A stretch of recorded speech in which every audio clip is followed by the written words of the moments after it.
Tersangka IM, warga Tebat Baru, Kecamatan Pagar Alam Selatan, digiring ke ruang pemeriksaan Satuan Reserse Narkoba Polres Pagar Alam untuk dimintai keterangan. Tersangka yang merupakan residivis kasus narkoba yang sedang menjalani masa bebas bersyarat ini harus kembali berurusan dengan pihak berwajib, lantaran mencoba menyelundupkan narkoba ke dalam lapas.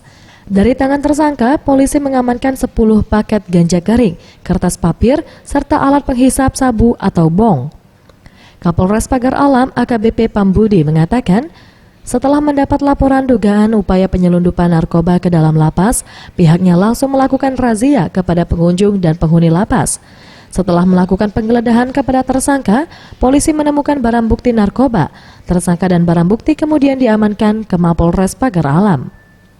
Dilakukan penangkapan terhadap saudara IM yang pada saat itu tersangka akan berkunjung ke temannya yang bernama UN. Pada saat akan berkunjung dilakukan penggeledahan dan ditemukan narkotika jenis ganja sebanyak satu plastik kecil disertai dengan kertas papir.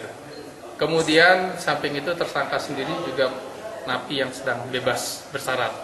Dari situ kami melakukan pengembangan dan di rumah kontrakan yang bersangkutan ditemukan kembali 3 bungkus kecil narkotika jenis ganja bersama bom sisa yang digunakan untuk narkotika jenis sabu.